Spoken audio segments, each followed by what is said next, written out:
दो बैलों की कथा। मुंशी प्रेमचंद।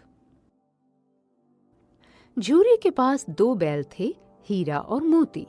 देखने में सुंदर, काम में चौकस, डील में ऊंचे। बहुत दिनों साथ रहते रहते दोनों में भाईचारा हो गया था। जिस वक्त ये दोनों बैल हल या गाड़ी में जोत दिए जाते, उस समय हर एक की चेष्टा होती कि ज्यादा से ज्यादा बोझ मेरी ही गर्दन पर रहे। नांद में खली भूसा पड़ जाने के बाद दोनों साथ उठते, साथ नांद में मुंह डालते। एक मुंह हटा लेता तो दूसरा भी हटा लेता था।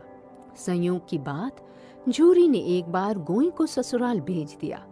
बैलों को क्या मालूम वे कहाँ भेजे जा रहे हैं। समझे, मालिक ने हमें बेच दिया। झूरी के साले गया को घर तक गोई ले जाने में दांतों पसीना आ गया। पीछे से हाँकता तो दोनों दाएं बाएं भागते। पगहिया पकड़कर आगे से खींचता तो दोनों पीछे की ओर जोर लगाते। हमने तो तुम्हारी सेवा करने में कोई कसर नहीं उठा रखी। हमने कभी दाने चारे की शिकायत नहीं की। तुमने जो कुछ खिलाया वो सिर झुकाकर खा लिया। फिर तुमने हमें इस जालिम के हाथ क्यों बेच दिया।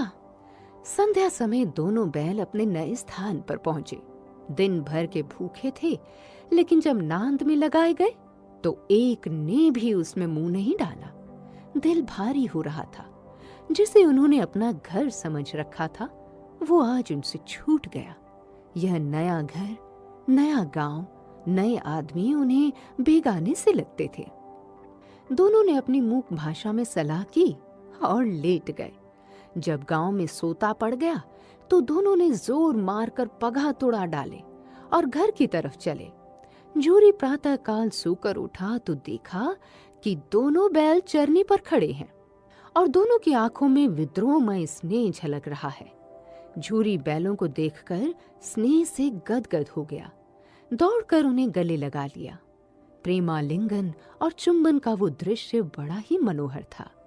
घर और गांव के लड़के जमा हो गए और तालियां बजा बजा कर उनका स्वागत करने लगे। एक बालक ने कहा, ऐसे बैल किसी के पास न होंगे। दूसरे ने समर्थन किया, इतनी दूर से दोनों अकेले चले आए।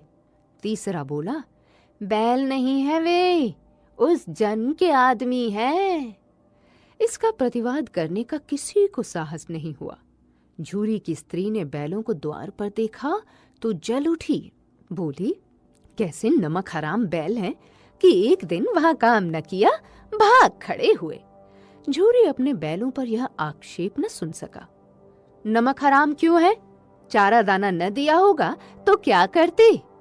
स्त्री ने रोब के साथ कहा, बस तुम ही तो बैलों को खिलाना जानते हो, और तो सभी पानी पिला पिला कर रखते हैं? झूरी ने चिढ़ाया, चारा मिलता तो क्यों भागते? स्त्री चिढ़ गई, भागे इसलिए कि वे लोग तुम जैसे बुद्धुओं की तरह बैल को सहलाते नहीं, खिलाते हैं तो रगड़ कर जोतते भी हैं। हाँ, ये दोनों ठहरे कामचोर भाग निकले।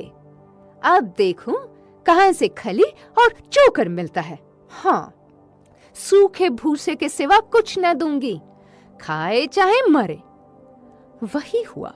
मजूर की बड़ी ताकीद की गई कि बैलों को खाली सूखा भूसा दिया जाए।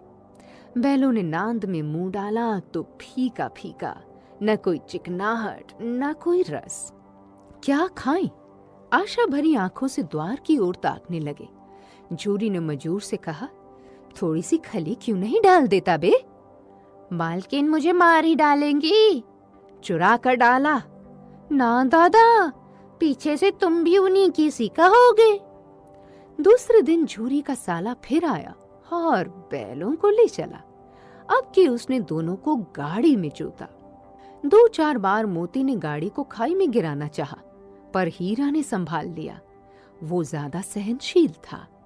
संध्या समय घर पहुंचकर उसने दोनों को मोटी रस्सियों से बांधा और कल की शरारत का मजा चखाया। फिर वही सूखा भूसा डाल दिया। दोनों बैलों का ऐसा अपमान कभी न हुआ था। आहत सम्मान की व्यथा तो थी ही, उस पर मिला सूखा भूसा। नांद की तरफ आंखें तक न उठाई। दूसरे दिन गया ने बैलों को हल में जोता, पर इन दोनों ने जैसे पांव न उठाने की कसम खा ली थी। वो मारते मारते थक गया, पर दोनों ने पांव न उठाया। एक बार जब उस निर्दयी ने हीरा की नाक पर खूब डंडे जमाए, तो मोती का गुस्सा काबू से बाहर हो गया। हल लेकर भागा। गले में बड़ी बड़ी रस्सियां न होती तो दोनों पकड़ाई में न आते। भागना व्यर्थ है, तुम्हारी तो इसने जान ही ले ली थी, अब की बड़ी मार पड़ेगी। पढ़ने दो। हाँ, बैल का जन्म लिया है तो मार से कहां तक बचेंगे। गया 2 आदमियों के साथ दौड़ा आ रहा है, दोनों के हाथों में लाठियां हैं। मोती बोला, कहो तो दिखा दूं मजा मैं भी। लाठी लेकर आ रहा है।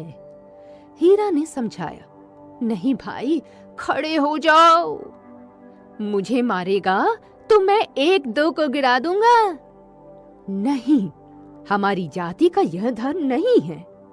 मोती दिल में ऐंठ कर रह गया। गया आ पहुंचा और दोनों को पकड़ कर ले चला। आज दोनों के सामने फिर वही सूखा भूसा लाया गया। दोनों चुपचाप खड़े रहे। घर में लोग भोजन करने लगे। उस वक्त छोटी सी लड़की 2 रोटियां लिए निकली और दोनों के मुंह में देकर चली गई। उस एक रोटी से इनकी भूख तो क्या शांत होती, पर दोनों के हृदय को मानो भोजन मिल गया। यहाँ भी किसी सज्जन का वास है। लड़की भैरों की थी, उसकी माँ मर चुकी थी। सौतेली माँ उसे मारती रहती थी, इसलिए इन बैलों से एक प्रकार की आत्मीयता हो गई थी। दोनों दिन भर जाते, डंडे खाते, अड़ते, शाम को थान पर बांध दिए जाते और रात को वही बालिका उन्हें 2 रोटियां खिलाई जाती।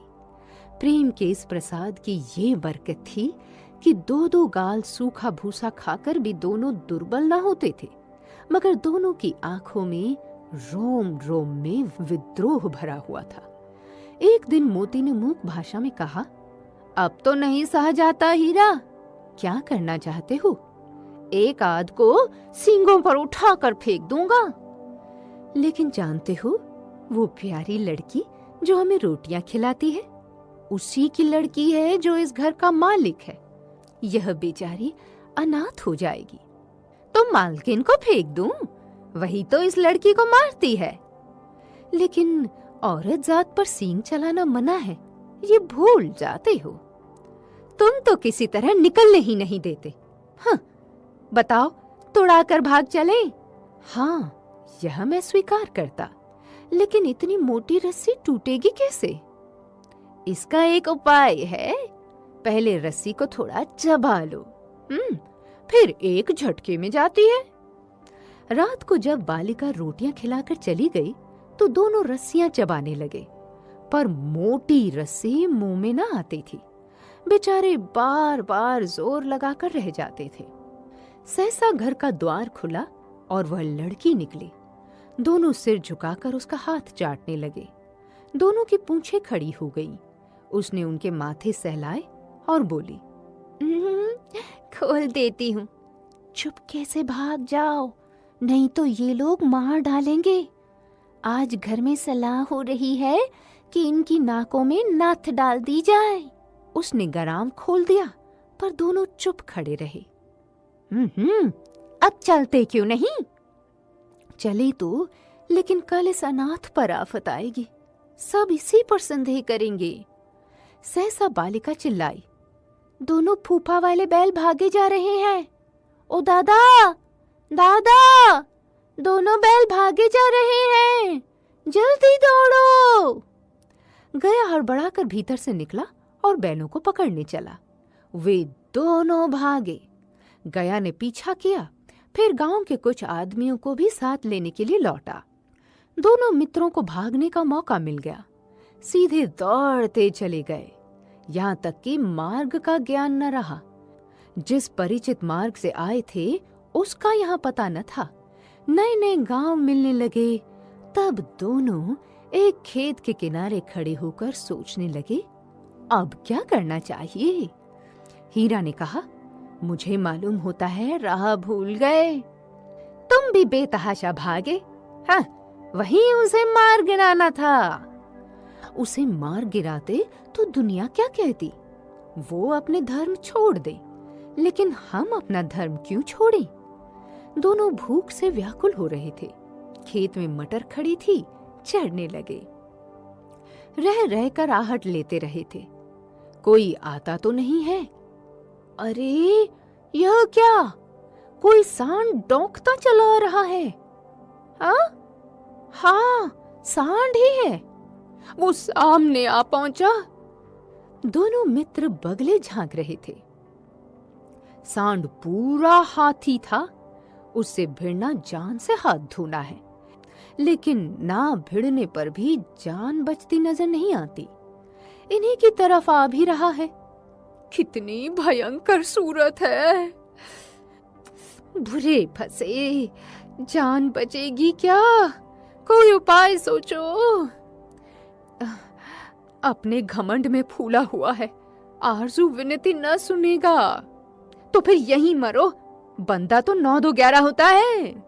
और जो दौड़ाए तो फिर कोई उपाय सोचो जल्द। उपाय यह है कि उस पर दोनों जने एक साथ चोट करें। मैं आगे से रगेता हूं, तुम पीछे से रगे दो। दोहरी मार पड़ेगी तो भाग खड़ा होगा।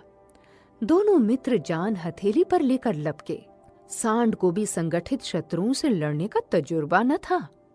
वह तो एक शत्रु से मल्ल युद्ध करने का आदी था। जो ही हीरा पर झपटा, मोती ने पीछे से दौड़ाया। सांड उसकी तरफ मुड़ा तो हीरा ने रगेदा। सांड चाहता था कि एक एक करके दोनों को गिरा ले, पर ये दोनों भी उस्ताद थे। उसे वो अवसर न देते थे। एक बार सांड झल्लाकर हीरा का अंत कर देने के लिए चला कि मोती ने बगल से आकर उसके पेट में सींग भोंक दिया। सांड क्रोध में आकर पीछे फिरा तो हीरा ने दूसरे पहलू में सींग चुभो दिया। आखिर बेचारा जख्मी होकर भागा और दोनों मित्रों ने दूर तक उसका पीछा किया, यहाँ तक कि सांड बेदम होकर गिर पड़ा। तब दोनों ने उसे छोड़ दिया। दोनों मित्र जीत के नशे में झूमते चले जाते थे। मेरा जी चाहता था कि मार ही डालूं। गिरे हुए बैरी पर सींग नहीं चलाना चाहिए। यह सब ढोंग है। बैरी को ऐसा मारना चाहिए कि फिर ना उठे। अब घर कैसे पहुंचोगे वो सोचो। पहले कुछ खा ले तो सोचें। सामने मटर का खेत था ही, मोती उसमें घुस गया। अभी 2 ही 4 ग्रास खाए थे कि आदमी लाठियां लिए दौड़ पड़े और दोनों मित्रों को घेर लिया। हीरा तो मेड़ पर था, निकल गया। मोती सींचे हुए खेत में था। उसके खुर कीचड़ में धंसने लगे, न भाग सका और पकड़ लिया गया। हीरा ने देखा संगे संकट में है तो लौट पड़ा। फंसेंगे तो दोनों फंसेंगे। रखवालों ने उसे भी पकड़ लिया। प्रातःकाल दोनों मित्र कांजी हाउस में बंद कर लिए गए।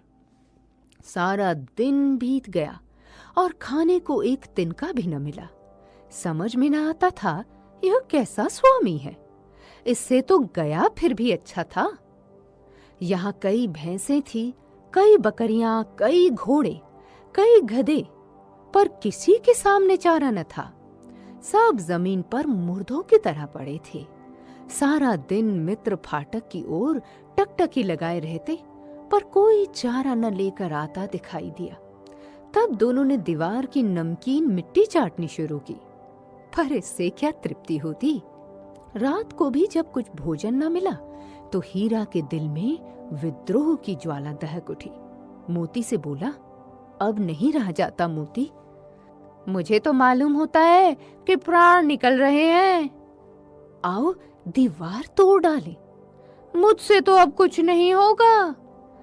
बस इसी बूथ पर अकड़ते थे, सारी अकड़ निकल गई। बाड़े की दीवार कच्ची थी। हीरा मजबूत तो था ही, अपने नुकीले सींग दीवार में गड़ा दिए और जोर मारा तो मिट्टी का एक चिप्पड़ निकल आया और हर चोट में थोड़ी थोड़ी मिट्टी गिराने लगा। उसी समय कांजी हाउस का चौकीदार लालटेन लेकर जानवरों की हाजिरी लेने आ निकला। हीरा का उद्दंडपन देखकर उसे कई डंडे रसीद किए और मोटी सी रस्सी से बांध दिया। मोती ने पड़े पड़े कहा, आखिर मार खाई, क्या मिला? अपने बूते भर जोर तो मार दिया। ऐसा जोर मारना किस काम का कि और बंधन में पड़ गए? जोर तो मारता ही जाऊंगा, चाहे कितने ही बंधन पड़ते जाएं। जान से हाथ धोना पड़ेगा, कुछ परवाह नहीं, यूं भी तो मरना ही है। सोचो, दीवार खुद जाती तो कितनी जानें बच जाती। 2-4 दिन यही हाल रहा तो मर जाएंगे। हाँ, ये बात तो है। अच्छा, तो ला, फिर मैं भी जोर लगाता हूं। मोती ने भी दीवार में सींग मारा। थोड़ी सी मिट्टी गिरी। आखिर कोई 2 घंटे की जोर आजमाई के बाद दीवार ऊपर से लगभग 1 हाथ गिर गई। उसने दूनी शक्ति से दूसरा धक्का मारा तो आधी दीवार गिर पड़ी। दीवार का गिरना था कि अधमरे से पड़े हुए सभी जानवर चेत उठे। तीनों घोड़ियां सरपट भाग निकली, फिर बकरियां निकली, इसके बाद भैंस भी खसक गई, पर गधे अभी तक ज्यों के त्यों खड़े थे। तुम दोनों क्यों नहीं भाग जाते? एक गधे ने कहा। जो कहीं फिर पकड़ लिए जाए तो क्या हरज है, अभी तो भागने का अवसर है। हमें तो डर लगता है, हम यहीं पड़े रहेंगे। दोनों गधे अभी तक खड़े सोच रहे थे कि भागे या न भागे, और मोती अपने मित्र की रस्सी तोड़ने में लगा हुआ था। जब वो हार गया तो हीरा ने कहा, तुम जाओ, मुझे यहीं पड़ा रहने दो, शायद कहीं भेंट हो जाए। मोती ने आंखों में आंसू लाकर कहा, तुम मुझे इतना स्वार्थी समझते हो? हीरा, हम और तुम इतने दिनों एक साथ रहे हैं, आज तुम विपत्ति में पड़ गए हो तो मैं तुम्हें छोड़कर अलग हो जाऊं? बहुत मार पड़ेगी, लोग समझ जाएंगे ये तुम्हारी शरारत है। हाँ, जिस अपराध के लिए तुम्हारे गले में बंधना पड़ा, उसके लिए अगर मुझे मार पड़े तो क्या चिंता? ये कहते हुए मोती ने दोनों गधों को सींगों से मार मार कर बाड़े से बाहर निकाला और तब अपने बंधु के पास आकर सो रहा। भोर होते ही मुंशी और चौकीदार तथा अन्य कर्मचारियों में कैसी खलबली मची। हाँ, बस इतना ही काफी है कि मोती की खूब मरम्मत हुई और उसे भी मोटी रस्सी से बांध दिया गया। 1 सप्ताह तक दोनों मित्र वहां बंधे पड़े रहे। किसी ने चारे का एक तृण भी न डाला। हाँ, एक बार पानी दिखा दिया जाता था, यही उनका आधार था। दोनों इतने दुर्बल हो गए थे कि उठा तक नहीं जाता था। एक दिन बाड़े के सामने डुग्गी बजने लगी और दोपहर होते होते वहां 50-60 आदमी जमा हो गए।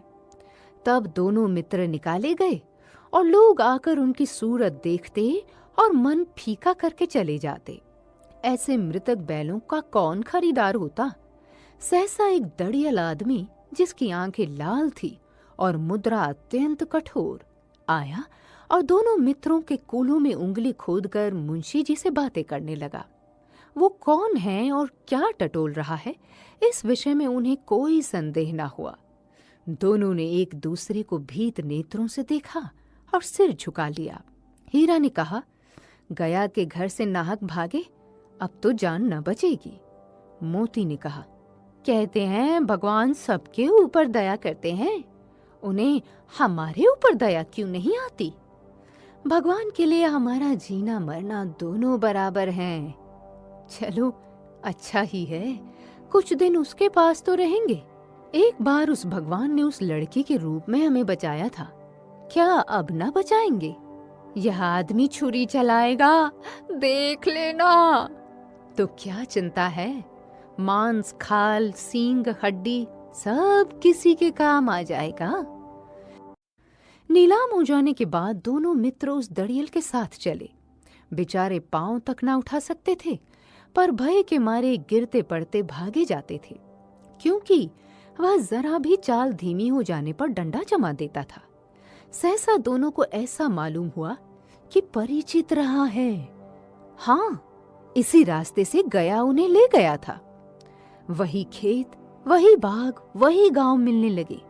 प्रति क्षण उनकी चाल तेज होने लगी। सारी थकान, सारी दुर्बलता गायब हो गई। आह, ये लो, अपना ही हार आ गया। इसी कुएं पर हम पुर चलाने आया करते थे। यही कुआं है। हमारा घर नजदीक आ गया है। भगवान की दया है। मैं तो अब घर भागता हूँ। ये जाने देगा, इसे मैं मार गिराता हूँ। नहीं नहीं, दौड़कर थान पर चलो, वहां से आगे हम ना जाएंगे। दोनों उन्मत्त होकर बछड़ों की भांति कुलेलें करते हुए घर की ओर दौड़े।